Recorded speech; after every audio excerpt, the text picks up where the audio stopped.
Olá, bom dia! Quinta-feira, 20 de setembro, no UESB Notícias. E para começar, vamos aos fatos históricos de hoje. No dia 19 de setembro de 1985, um terremoto de 8,1 graus na escala Richter matou 12 mil pessoas na cidade do México. O abalo destruiu um terço da capital mexicana e foi sentido em 3 estados, numa área total de 800 mil metros quadrados, bem como no estado do Texas, no sul dos Estados Unidos. Agora vamos aos destaques de hoje do UESB Notícias, primeira edição.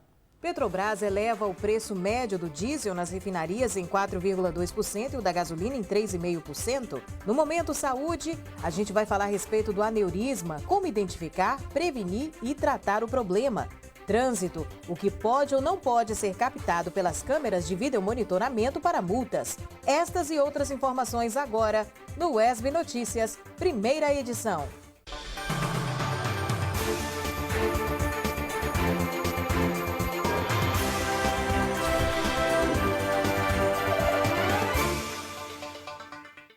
Seja muito bem-vindo ao UESB Notícias desta quinta-feira. Olha, a Caixa Econômica Federal começa a pagar a partir de hoje o abono salarial do Programa de Integração Social para os trabalhadores nascidos em setembro com direito ao benefício. Para quem tem conta no banco, o depósito foi feito automaticamente desde a última terça-feira. No caso dos servidores públicos, o pagamento do abono salarial Programa de Formação do Patrimônio do Servidor Público, que é o PASEP, é feito pelo Banco do Brasil.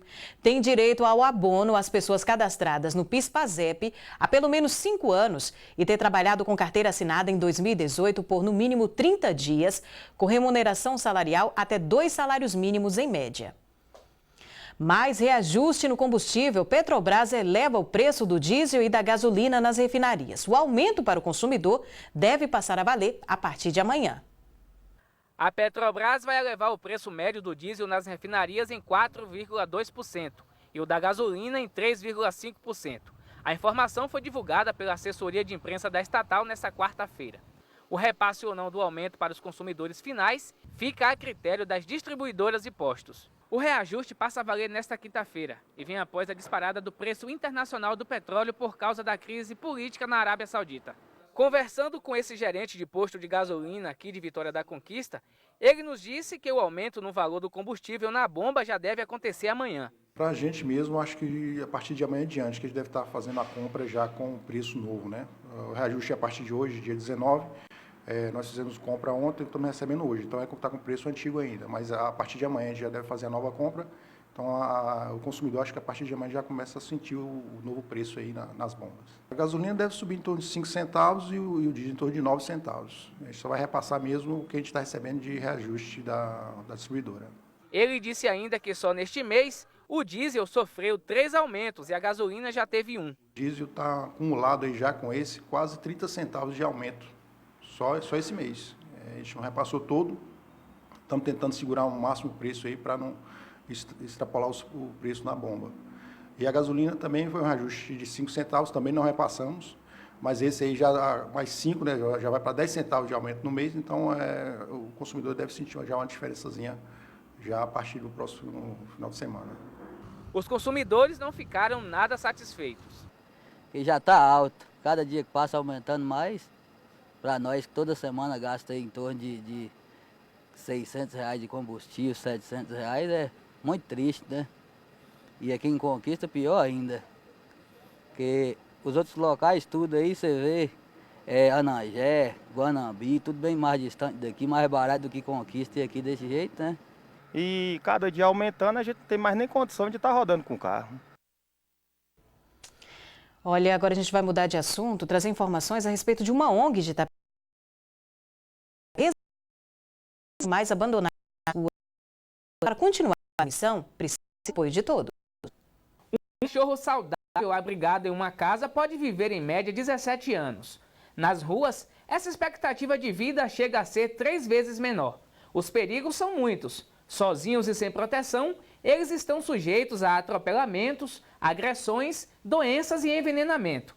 Em Itapetinga, o trabalho voluntário de protetores independentes tenta amenizar esse problema. Resgatamos, às vezes à noite não tem como levar no veterinário, logo no dia seguinte levamos no veterinário, dependendo do que o veterinário falar, podemos deixar com os outros animais, ou então ele tem que ficar de quarentena, como esse último agora que nós resgatamos, que está com sinomose, então ele não pode ter contato com nenhum outro animal. A SOS Animais de Rua tem 8 anos de existência e conta com 3 voluntárias. Vera lamenta a situação dos animais encontrados na cidade. Está precisando de uma conscientização com os donos dos animais, para não deixarem soltos, não é? Controlar a natalidade, né? Assim, dar vacina, ou remédio para não cruzarem, né? Essas coisas, mas eu acho que isso depende muito também da prefeitura. Se quisesse também fazer uma campanha, né? Também, quem sabe, vamos esperar. Né? Fazer uma campanha de castração de animais, aí vai melhorar. Mas do jeito que tá feia a coisa, viu? A associação conta com 3 abrigos alugados. Nesse daqui são os acolhidos com deficiência. Solange fala das dificuldades para manter a associação. Desde a alimentação, a veterinário, a voluntário, né, principalmente para cuidar deles, porque a demanda é muito grande. E nos últimos dias vem acontecendo bastante acidente, agora inverno, o surto de sinomose é muito grande. Mas, graças a Deus, tem pessoas de bom coração, né, que ajudam a gente, doando ração, produtos de limpeza. Temos um bazar onde nós conseguimos arrecadar dinheiro para comprar ração. E as pessoas sempre estão ajudando de roupa, material de limpeza, ração, tudo. Então, vivemos exclusivamente de doações. E ela ainda faz um apelo. Quando vocês saírem das suas casas para virem adotar um animal, pensa assim, é para sempre, porque é como um filho que você está adotando, ele sente fome, sente frio, sente sede, sente necessidade de atenção. Não é adotar um animal e simplesmente deixar ele abandonado lá, né? Agora nós vamos conferir no mapa o tempo para esta quinta-feira para Vitória da Conquista e outras cidades da região.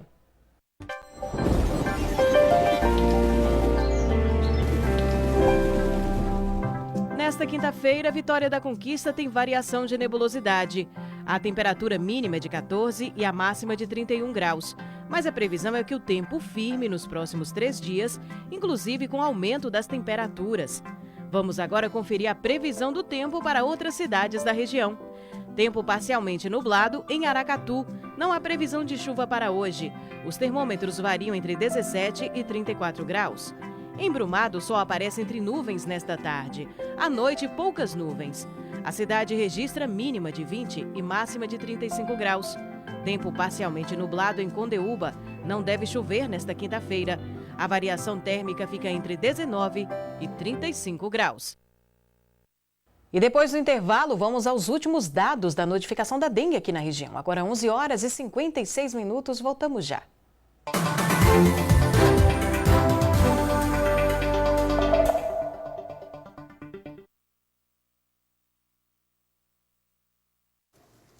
Julinha, não esquece o casaco. Julinha, não esquece o protetor solar. Julinha, não esquece de escovar os dentes. Você que está sempre se lembrando de proteger sua filha, não pode se esquecer da vacinação contra o HPV para meninas de 9 a 11 anos. Ela previne o câncer do colo de útero, que afeta 15 mil mulheres todos os anos. Procure uma unidade de saúde do SUS ou fique atenta ao período de vacinação nas escolas. Vacinação contra o HPV, proteção para a menina, saúde para a mulher. Oi pessoal, tudo bem? Esse ambiente lembra alguma coisa? Se vocês pensaram cinema, pensaram certo. E se tem plantão, vocês já sabem, né? Tem novidade no vestibular UESB 2020. Roda a vinheta.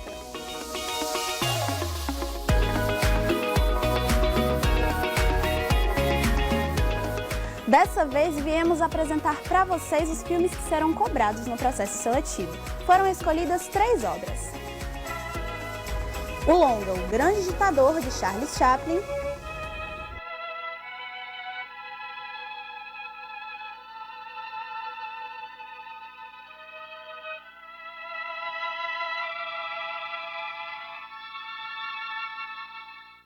Abrigo Nuclear, filme de Roberto Pires.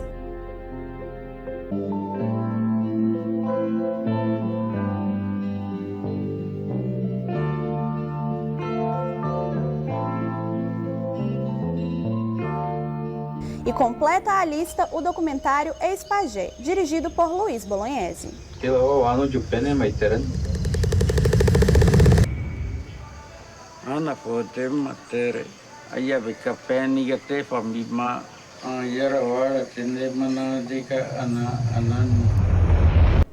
Anotaram direitinho? Então partiu preparar pipoca. E para ficar por dentro de todos os detalhes do vestibular UESB 2020, acompanhe o nosso site e as nossas redes sociais. Tchau, tchau!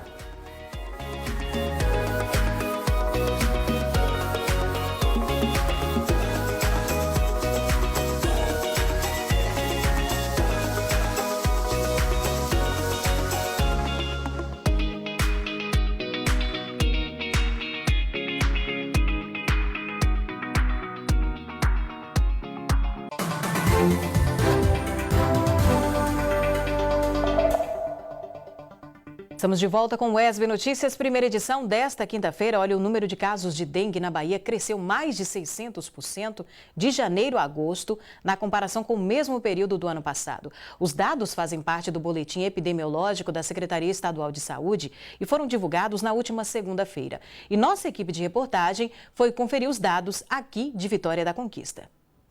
Os números de casos de dengue voltam a preocupar em todo o Brasil. Na Bahia, cresceu 667%. O trabalho dos agentes de endemias se intensificou nos municípios. De dengue são 404 notificações, Zika 60 e chikungunya 37 notificados, 53 positivos de dengue até o momento, né, que resultados que nós tivemos, 3 de Zika e 3 de chikungunya. Então a gente está aí com esse alerta para a população que realmente é algo agravante, é perigoso, então a população precisa ficar alerta e ter os cuidados que a imprensa está sempre divulgando, né, de não deixar a água parada, porque é aí que está o grande problema. Com medo da dengue e também das outras doenças transmitidas pelo Aedes aegypti, Dona Maria atendeu ao chamado e às orientações da equipe de endemias. Eu achei legal, por causa que só assim, através das dicas deles, que a gente vem tendo mais um pouco de conhecimento sobre o perigo. Os agentes de endemias que atendem ao bairro estão fazendo um trabalho diferenciado. Nós estamos trabalhando pesadamente a questão da educação, estamos encontrando os focos, estamos adotando, estamos voltando e estamos resolvendo diretamente com o morador. E o morador não só está lavando a caixa, como está vedando 100%. Segundo dados da Secretaria de Saúde da Bahia, entre janeiro e agosto deste ano, 29 mortes foram confirmadas no estado. 12 em Feira de Santana, 3 em Salvador, 2 mortes em Paulo Afonso e 1 óbito nessas 12 cidades. Candeias, Rafael Jambeiro, Salbara, Jacobina, Paripiranga, Presidente Dutra, Santo Antônio de Jesus, Simões Filho, Candiba, Camaçari, Mulungo do Morro e Euclides da Cunha. Em Vitória da Conquista não existe registro de morte, mas 6 bairros possuem índices alarmantes de infestação do mosquito. Em primeiro lugar, o Santa Terezinha 15,2. Em segundo lugar, Alta Boa Vista 11,9. Em terceiro lugar, o Cruzeiro 11,6. O Bruno Bacelar aparece em quarto lugar com 11%. O Jurema em quinto com 11% e fechando o Recanto das Águas em sexto com 10%. A dengue mata. Unida, toda a população pode realizar ações de prevenção para acabar de vez com esse mal. O cuidado tem que ser de todos, não só de um aqui ou acolá.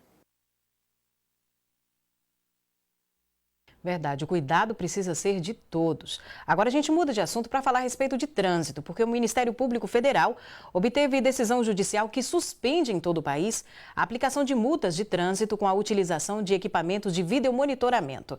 Na reportagem a seguir, vamos entender o que pode ou não pode ser captado pelas câmeras para possíveis multas. Desde que o Ministério Público Federal obteve uma sentença para suspender a fiscalização e multas por videomonitoramento, a decisão inclui Vitória da Conquista. O município possui uma central de videomonitoramento onde Trabalham 8 agentes de trânsito de segunda a sábado, das 7 horas da manhã até as 7 horas da noite. Quanto à repercussão da decisão, a Central de Vídeo de Monitoramento de Vitória da Conquista não sofreu qualquer tipo de alteração, uma vez que desde o início do projeto nós já tínhamos consciência que outras decisões já tinham acontecido, então a Central nunca fez a fiscalização dentro do veículo, somente fazendo a parte fora do veículo, seja de conversão, seja de estacionamento, seja de parada, mas não a parte dentro do veículo. A decisão atinge supostas infrações cometidas dentro dos veículos, como explica o advogado. Fiscalizar por vídeo monitoramento o interior do veículo violaria o direito constitucional à intimidade, à liberdade, à vida privada. Então, o interior do veículo foi entendido como intimidade, né? E não existe também uma resolução da qualidade da câmera ou do vídeo para poder abranger, né, o interior do veículo. Diante das dúvidas geradas, ficam os questionamentos. O que pode e o que não pode ser multado pelas câmeras? Aquilo que não é infração pelo CTB, nós não fazemos. Se é infração, os agentes de trânsito, quer seja aqui no monitoramento, quer seja na rua, eles vão buscar resolver aquela situação, quer seja através da autuação, quer seja de alguma outra maneira, mas eles vão sempre se basear no CTB, e é isso que a gente faz. É uma lei federal que a gente cumpre e é obrigado a cumprir. Estacionar em local proibido, trafegar na contramão, fazer uma conversão proibida, né? Ou qualquer outro tipo de estacionar em faixa, estacionar fora das áreas permitidas, qualquer outro tipo de conduta que o vídeo monitoramento consiga captar, mas que não esteja relacionado com o interior do veículo, pode continuar sendo multado por vídeo monitoramento. Com relação ao trabalho desenvolvido na Central de Vídeo Monitoramento em Vitória da Conquista, eles esclarecem. O vídeo monitoramento, na verdade, ele busca dar maior fluidez no trânsito, uma vez que a fiscalização pelo monitoramento consegue alcançar muito mais locais do que o agente presente na rua.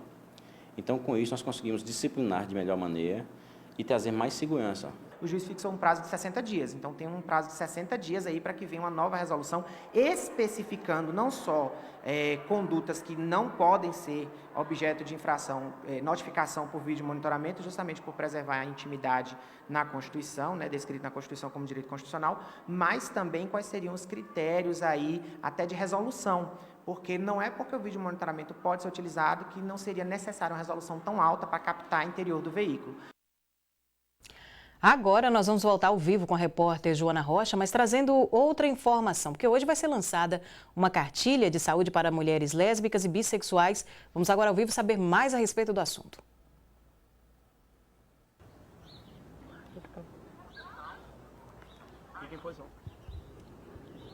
Boa tarde, Cris. Boa tarde você que acompanha o ESV Notícias, primeira edição. Isso mesmo, Cris, como você falou, nós estamos aqui com Carolina Cordeiro, ela que é uma das integrantes da equipe de comunicação do coletivo Scania, responsável aí pela elaboração dessa cartilha. Carol, fala pra gente um pouquinho o significado, o que consiste essa cartilha, vamos explicar para os telespectadores. Seja bem-vinda.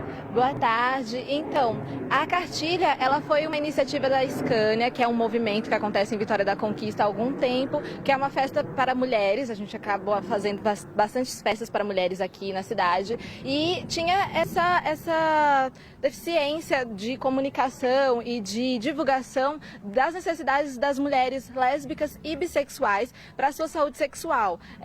A saúde pública não contempla essas mulheres, não existem insumos de prevenção específicos para essas mulheres disponíveis no mercado. Então, a proteção na relação entre duas mulheres, geralmente, ela é pouco divulgada, sendo que existe o risco de contaminação, o risco de doenças, né, se pegar doenças nessas relações. E aí a gente sentia essa falta desse tipo de material e era uma ideia da Scania muito antiga, que agora se construiu em parceria com o Mundo Zenit, para a gente, o colégio e cursinho Zenit, para a gente conseguir distribuir essa cartilha em versão física. E aí hoje, às 7 horas da noite, vai ter o lançamento dessa versão física da cartilha lá na TIGS, na Siqueira Campos, ao lado da padaria Chame Chame. E a gente espera que todos vão, vai ser um evento super legal, vai ter uma roda de conversa com a doutora Jaqueline Ferraz lá, e a gente vai discutir um pouco dessas pautas de saúde pública. Carol, e é isso que eu gostaria que você falasse exatamente com nossos telespectadores, está acompanhando ao vivo essa nossa entrevista. Qual a importância, então, de fato, de dialogar, de falar sobre esse assunto? Porque o lançamento é hoje, mas a cartilha no formato digital já está disponível. Fala pra gente o que as pessoas, de fato, precisam entender sobre esse assunto.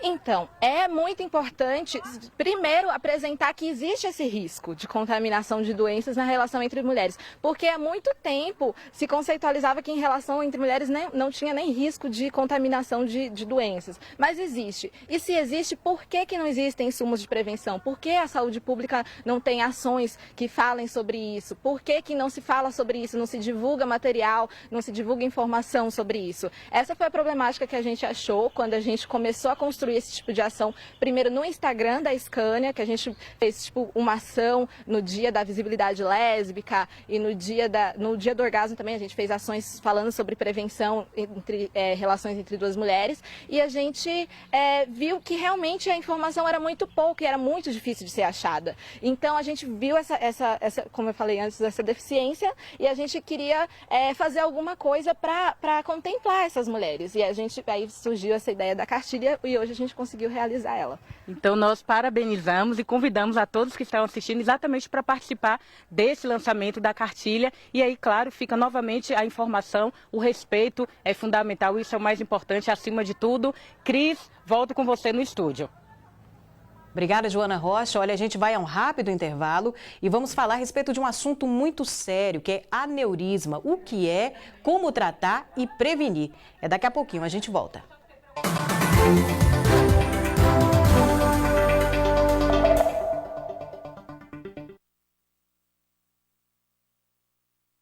E a gente continua falando do assunto aqui no ESB Notícias, primeira edição, falando mais a respeito da técnica bypass. Nós recebemos o médico cirurgião Iogo Henrique de Oliveira, que atua também no Hospital de Base e em outros hospitais de Vitória da Conquista. Doutor, boa tarde, muito obrigada por aceitar nosso convite. Boa tarde, Cris, muito obrigado pelo convite, muito obrigado a toda a equipe da ESB Notícias, né? Doutor, explica um pouco mais pra gente, o que é essa técnica bypass? Essa técnica, né, ela se aplica em casos raros, né, na verdade, casos de uma complexidade muito grande, quando não é possível você fechar o aneurisma cerebral do paciente sem comprometer o vaso que leva sangue para o cérebro. Então é preciso que você reconstrua um vaso novo, uma ponte, né, com a veia safena, semelhante àquele procedimento clássico que o pessoal usa no coração, que é a ponte safena, só que no cérebro, né? Mas assim, essa não é a regra do tratamento dos aneurismas. Se aplica em casos de uma gravidade muito grande, de uma complexidade maior, onde não é possível fechar o aneurisma sem comprometer o vaso. Qual a importância, doutor, dessa técnica ser realizada, por exemplo, pelo Sistema Único de Saúde? Sem dúvida. Essa técnica, assim, pelas especificações, se ela é realizada no cérebro, um órgão que tolera, ou basicamente não tolera que esse fluxo seja interrompido, né? Exige uma perícia técnica, uma capacidade, uma disponibilidade de infraestrutura bem complexa, né, para esse caso de extrema complexidade. E assim, reflete o atendimento que está sendo feito à população, a qualidade da assistência, né, nesses casos complexos, mas também nos casos, vamos dizer assim, não menos graves, mais habituais, que são a regra do tratamento. E quais são esses casos, considerados esses casos mais complexos, que essa técnica é aplicada? Isso, exatamente. Então, esses casos, via de regra, os aneurismas, eles são como se fossem saculações, uma bolsa, que surge na parede de um vaso sanguíneo. Você consegue fechar esse saco sem interromper o fluxo sanguíneo para que ele não sangre ou não sangre novamente, né? Nesses casos em que o próprio vaso é doente ou ocorreu um sangramento, então o tratamento de escolha é que você cria um novo vaso e fecha aquele segmento, né? A complexidade se dá porque nós estamos falando de vasos entre 1 e 2 milímetros de tamanho, né? E para que realize essa anastomose, que é conectar o vaso com outro e fazer essa ponte, é preciso interromper o fluxo durante um certo tempo para que você faça essa anastomose. Então, isso tem que ser feito num tempo muito rápido, são vasos pequenos, requer uma perícia e todo um entrosamento entre toda a equipe para que seja feito com um resultado bom. Essa técnica foi aplicada no paciente que nós mostramos na reportagem. Qual o estado de saúde dele agora? Isso, graças a Deus tivemos um sucesso total. Então o paciente se encontra muito bem, né, já retornando às suas atividades, sua rotina de vida normal, sem dores, sem queixas, sem nenhum tipo de sequela. Vai falar aí, qual é a importância? Isso aqui é o mais importante recado que a gente pode passar. E a gente fala de aneurisma cerebral, a gente está falando de uma doença que acomete 10% da população. E de uma doença silenciosa. Então, eu posso ter, você pode ter, e nós não conhecemos isso, né? Os sintomas, eles aparecem com a dor de cabeça muito forte. Alguns pacientes perdem a consciência.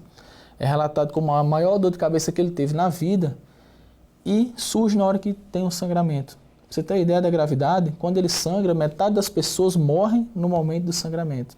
Sequer tem a chance de receber o tratamento.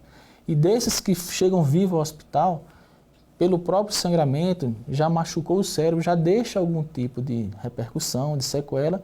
Embora você faça o tratamento e você feche o aneurisma, né, já terá uma repercussão na qualidade de vida do paciente. Como é que faz para identificar? Por exemplo, como o senhor bem falou, é uma doença silenciosa, né? Muitas vezes a pessoa pode ter, mas ela não tem consciência. Como é que ela faz para poder descobrir como é feito esse diagnóstico? Exatamente. Aqui no Brasil nós ainda não temos uma política pública de prevenção para o aneurisma cerebral, como temos câncer de próstata, câncer de mama, contra a osteoporose, né, bem estabelecida. Mas existem exames, são exames não invasivos, disponíveis na rede do SUS, né, simples, um angiotomografia, um angiorressonância, que é possível você fazer o diagnóstico antes de ocorrer essa catástrofe, que é o sangramento. E aí nós mudamos completamente o cenário. Pega um paciente exatamente como eu, como você, que está ótimo, ele vai tratar um aneurisma que nunca sangrou, técnicas mini-invasivas que nós usamos aqui no hospital de base também, né? 24, 48 horas após ele estar indo para a casa dele, não mais exposto àquele risco de ruptura, aquela moeda da vida, com 50% de chance de morrer ou não na hora que sangra. Então, um cenário completamente diferente, né, de tratar um aneurisma que nunca sangrou do que tratar um aneurisma que já sangrou. Ok, doutor. Mais alguma coisa que gostaria de esclarecer para a gente sobre o assunto? Nós temos também fatores de risco, né? Sim. Fatores de risco que predispõem ao sangramento. Então, tabagismo, hipertensão, diabetes, o abuso de bebida alcoólica, o uso de drogas. Então, são fatores de risco que predispõem ao teu sangramento. Se eu tenho um aneurisma, você tem um aneurisma, se eu fumo e você não fuma, a chance do meu sangrar é 5 vezes maior do que o seu. Então, assim, são fatores de riscos modificáveis, né, que no dia a dia nós podemos incorporar e diminuir a chance dessa catástrofe acontecer. Doutor, muito obrigada por sua participação aqui no UESB Notícias. Muito obrigado, eu que agradeço o convite. Olha, o UESB Notícias, primeira edição, fica por aqui. Outras informações no UESB Notícias, segunda edição, às 6 da noite. Uma boa tarde para você e voltamos a nos encontrar amanhã, às 11h45 da manhã, aqui na TV UESB, canal 4.1.